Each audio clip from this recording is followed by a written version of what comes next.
The story begins with a calm, beautiful road trip. The car you see is being driven by Michael, and next to him sits his fiancée, Sarah. They are on their way to Sarah's father's house because he has fallen sick. Both of them are relaxed, talking, laughing, and enjoying the journey. But suddenly, something comes under the car, and Michael loses control for a second. The car swerves to the side of the road. Michael quickly steps out to check what they hit. He looks around carefully. The tires are perfect. There is no dent, no scratch, no blood, nothing. Confused, he tells Sarah, "Strange. It really felt like the car went over something. But everything is fine." They get back inside and continue driving. But from far away, someone is already watching them, sitting in another car. The moment Michael starts the car, that unknown person also starts following them. After a while, Michael notices a car in the rearview mirror. It is coming very fast toward them. He moves to the side to give way, but that car doesn't pass. It stays right behind them like a shadow. Michael frowns. Whoever is driving that car is doing this on purpose. Sarah gets scared and says, "Drive faster!" Michael presses the accelerator, but the car behind also speeds up. Suddenly, Michael spots a gas station ahead. He quickly takes the turn and stops in front of it. The mysterious car drives straight ahead and disappears. Sarah takes a breath and says, "It must be some spoiled kid trying to race." But Michael shakes his head.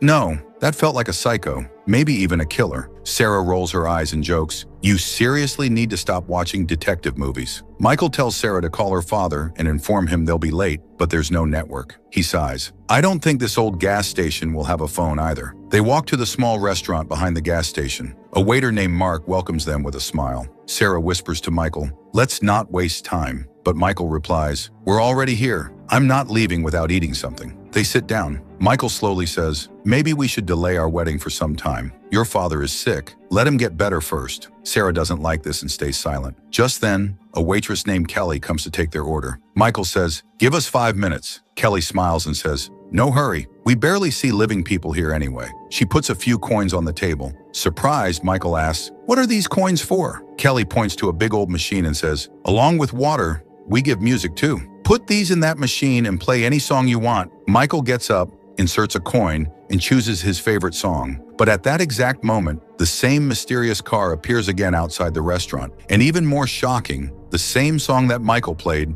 is playing inside that car too. Inside the restaurant, Sarah tells Kelly that the song playing right now was actually sung by Michael himself. Kelly smiles and praises his voice. Then Sarah asks her if there's a phone she can use. Kelly says, "There's no phone inside the restaurant, but there's one outside. Check it. If it works, you can use it." Sarah immediately tells Michael, "Let's leave. The journey is long, and this whole area feels deserted." They pack their food and leave. This time Sarah is driving. After a few miles, she feels the same thing again. Something passing under the car. Shocked, she pulls over. Both of them are terrified now. Michael says, "I'll go check outside," but Sarah stops him. "It's useless. There won't be anything there. My eyes were on the road, and I think we've come to the same place again." Meanwhile, back at the restaurant, the staff tells their boss, John, "They were here. Should we do the same thing with them too?" A girl sitting nearby says, "Let them go." But John replies coldly, "We can't." Outside, Sarah and Michael step out of the car, confused. "How is this possible? How did we end up at the same spot again?" They argue. Then Michael notices the black car parked behind them. He quickly asks Sarah for the keys and says, "We need to get out of here. Now!" But angry and scared, Sarah walks straight toward the black car and shouts, "Who are you?" The man inside, the ferryman, slowly rolls down the window and grins. His teeth are sharp, animal-like. Seeing him, Sarah screams and runs. Michael grabs her, and they sprint back to their car. Sarah starts driving at full speed, while the black car chases them again. Michael asks, "What did you see in that car?" She stays silent, shaking. Then she notices. Their fuel is nearly empty, but they have no option except to keep driving. Suddenly, the gas station appears again, exactly like before. Sarah pulls the car down the slope and stops near the station. The black car speeds past them. They run into the restaurant and Sarah says, "I need to use your phone." Kelly replies, "Of course." "Go ahead." Sarah calls the police and says, "We're trapped on the highway. A strange man in a black car is following us. He wants to kill us." A woman on the line says, "Wherever you are, stay there for a few hours. You're far from the city. It will take some time for a team to reach you." Friends, that was not a real policewoman. The call had connected straight to the restaurant's back office. The officer speaking was actually the restaurant owner, John. John then walks up to Michael and asks calmly, "How can I help you?" Michael snaps,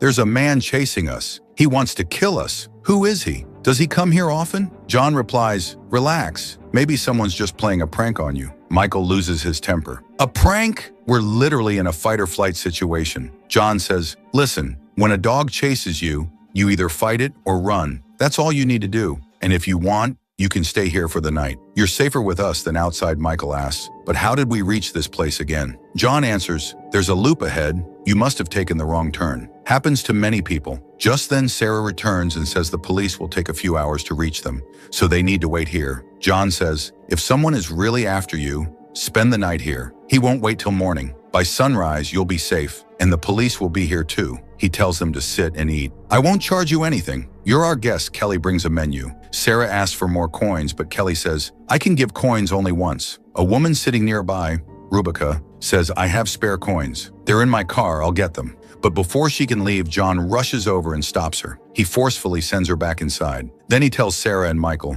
she's our regular customer. Her mind isn't stable. We know how to handle her. John hands Sarah a coin. She takes it and goes to call her father. When her father answers, the connection is very noisy. She only hears, I'm waiting for you. Come quickly. The call cuts. Just then, we see something disturbing happening behind the restaurant. The owner, John, is dragging Rubica toward a small room at the back of the building. Rubica tries to pull her hand away and says in a trembling voice, please, don't do this. I'm not ready yet. But John looks at her with cold, empty eyes and replies, if you resist, it will only get worse for you. Rubica, terrified, whispers, you're feeding a creature that never stops being hungry. You know that. John doesn't care. He pushes her into room 17, slams the door shut, and locks it. Rubica's voice becomes muffled behind the door as John walks away without looking back. Meanwhile, inside the restaurant, Sarah and Michael have finished their dinner. Mark quietly comes over and places the bill on the table. But before Michael can even touch it, John suddenly appears, snatches the bill,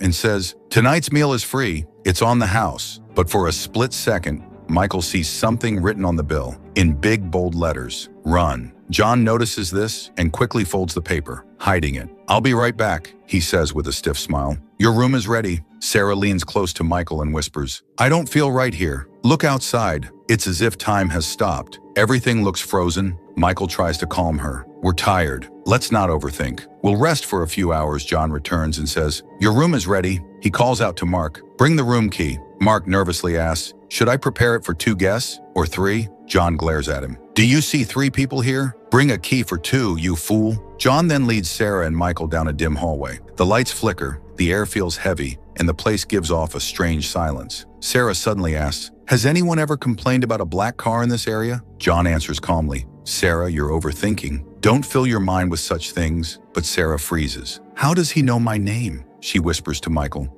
You always call me baby. You never said my name even once today. Michael doesn't have an answer. John unlocks the room door. Before Sarah steps inside, she hears faint, disturbing sounds from the next room, like a girl being forced inside against her will. The muffled crying, the shuffling, the pounding on the wall. It's all too real. Sarah panics. Michael, we have to leave. Right now. Something is very wrong here. John tries to stop them. Please, he says in a low, serious voice. I am requesting you. Go inside your room, but Sarah and Michael don't listen. Their instincts scream danger. They turn around and run, straight through the hallway out of the building, pushing open the main door and rushing to their car. Their hands shake as they unlock it. They jump inside, start the engine, and speed away from the motel without looking back. Inside the restaurant, the staff gathers around John. What happened? One of them asks. John's face hardens. If those 2 escape, all of our lives will be in danger. Kelly pleads, we should help them, John. It's not their fault, John shouts. Enough! Both of you are useless. Back in the car, Sarah and Michael are terrified. The night feels even darker now. They talk about the strange things that happened, how John seemed to know everything, how he watched them,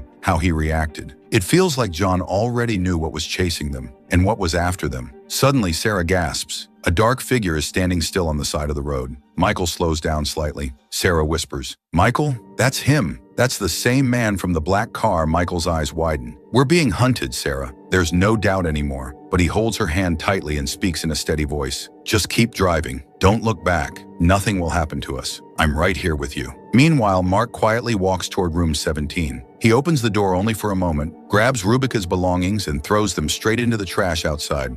Because now, Rubica was gone. Mark looks at the trash bin and feels sick inside. His conscience keeps whispering, how long will you keep doing this? How long will you pretend this is normal? Unable to take it anymore, Mark goes to John. He tries to talk to him calmly. Boss, please, we can't keep doing this. but John doesn't even let him finish. "Mark," John says with a cold expression, "whatever we do here, this is our job." Mark's voice lowers. "Boss, you can stop all of this. You know you can." John stares at him without emotion. "These people are already dead or dying. You can't save them. Now go do your work inside the car." Sarah's phone suddenly rings. It's her father's number, but the moment she picks up, a loud, distorted noise fills her ear, like static mixed with someone whispering. The same strange noise starts echoing through the car radio too. Before they can understand anything, something hits the underside of their car again, hard. Sarah screams, "This time we're not stopping! Just keep going!" Michael presses the accelerator. Their car shoots forward, and then the black car appears again in the rearview mirror, chasing them with full force. Sarah pushes their car harder. The road starts blurring, and soon, the familiar gas station comes into view. But this time, they don't slow down. They don't look left or right. They simply race past it at full speed. Outside the restaurant, John, Kelly, and Mark stand watching them. John says calmly, "They'll figure it out soon. They can't escape, no matter how far they run." But Mark whispers, "I still believe they'll find a way. There has to be one." On the road, the black car keeps chasing them like a shadow. Suddenly, Michael slams the brakes. Their car screeches loudly. The black car rushes forward, loses control, and swerves off the road. Their own car spins and stops. When they start driving again, the black car is nowhere in sight. They keep driving for what feels like hours, but the world around them doesn't change. No new turns, no new signboards, just the same endless road. Michael finally mutters, "It's like time has stopped. We've been driving forever, and nothing is different." Sarah asks quietly, "So what now? Are we supposed to drive on these roads forever?" Michael thinks and says, "Maybe not. Look, the gas station hasn't appeared again, and the black car hasn't come back. Maybe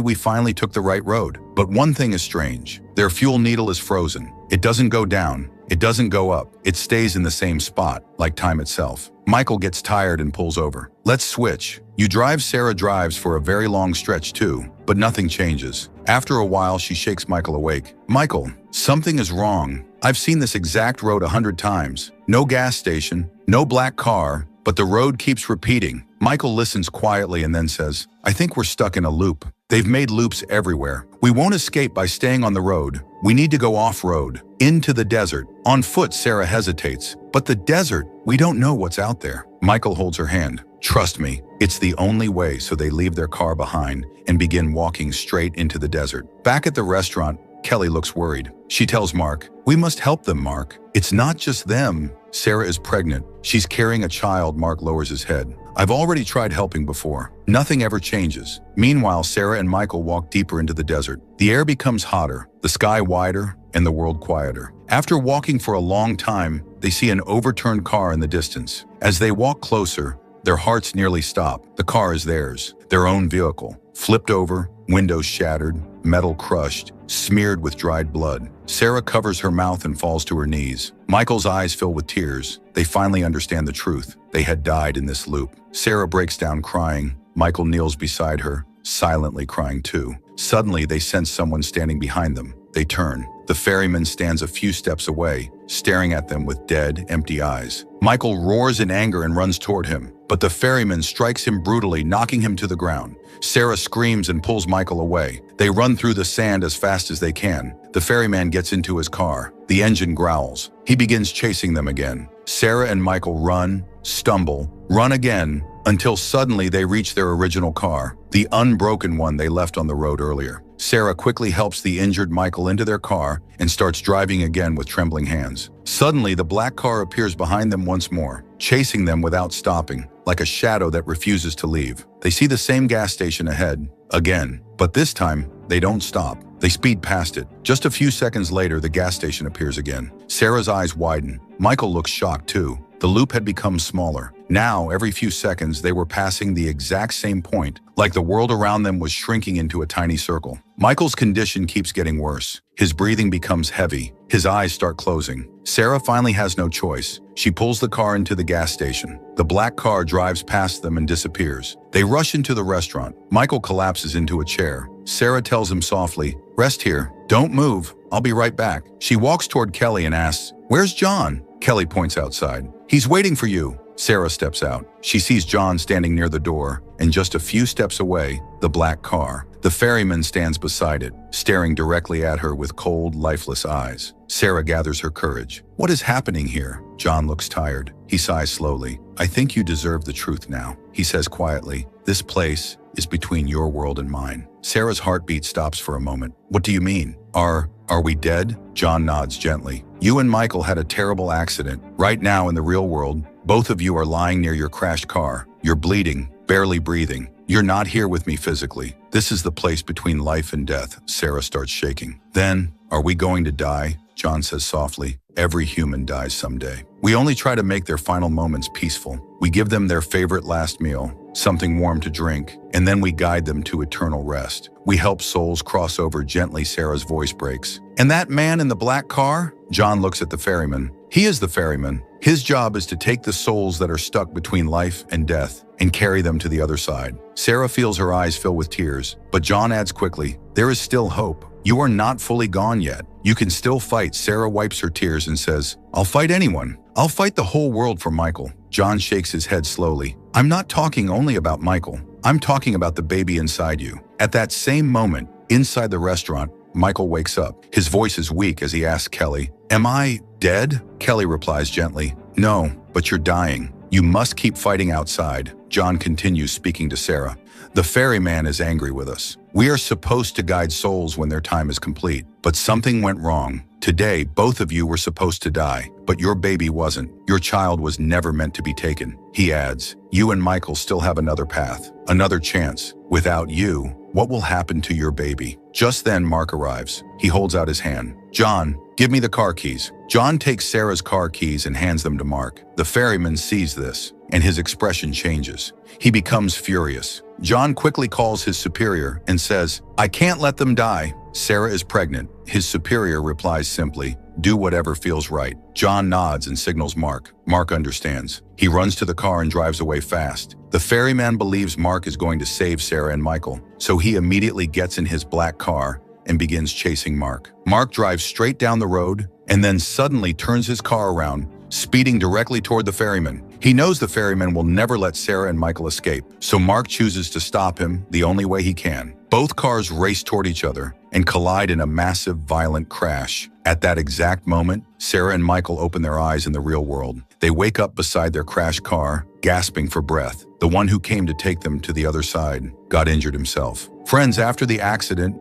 Sarah and Michael were trapped between life and death. They were not alive, but not fully dead either. Their souls kept circling the same stretch of road endlessly, caught in a loop with no end. The restaurant near the gas station was not an ordinary place. It was a resting area for souls who were stuck, a place where final moments were made gentle and peaceful. But when the workers there realized that Sarah was pregnant, that her baby had not yet lived even 1 second of life, they broke the rules. They risked their own existence to help Sarah, Michael, and their unborn child return to life. And that was the story.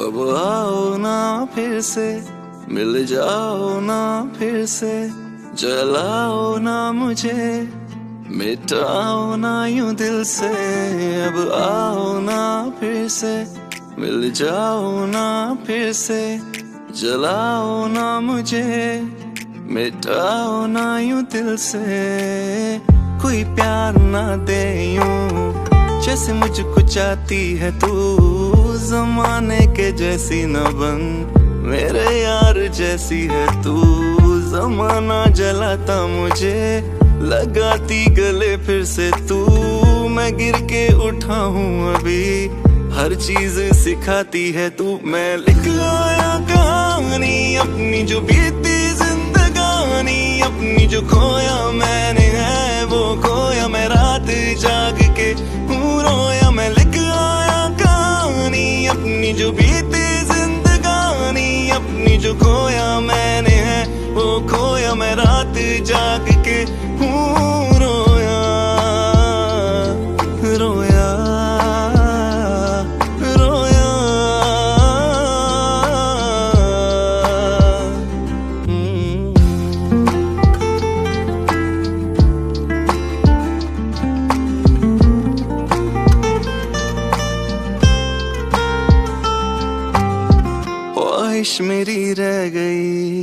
तुझसे मिलूं मैं कभी, तुझको मैं प्यार दूं और बेशुमार दूं। दिल तो जला है बहुत, इसकी सजा है बहुत, फिर भी तेरा ही रहा, मेरी नहीं मानता। जितना भी चाहूं तुम्हें, मिलना है दर्द मुझे, होता है क्या इस तरह कोई भी इश्क यहाँ। तुम जो मेरी ना बनी, किसको बताता फिरूं ये दाग दिल अपना, किसको दिखाता फिरूं। वक्त बदलता है सबका, तुझको तो इसका पता था, फिर मुंह क्यों मोड़ गई थी, मुझको यूं छोड़ गई थी। साथ निभाना था मैंने, दिल भी जलाना था मैंने, फिर क्यों मेरी ना बनी थी और ये सजा बन गई थी। जिसको मैं जीता रहा था, ये दर्द पीता रहा था। ऐसी निशानी है तू, ऐसी कहानी है तू। मैं लिख आया कहानी अपनी, जो बीती जिंदगानी अपनी, जो खोया मैंने है वो खोया मैं रात जाग के रोया। मैं लिख आया कहानी अपनी, जो बीती जिंदगानी अपनी, जो खोया मैंने है वो खोया मैं रात जाग के रोया रोया रोया।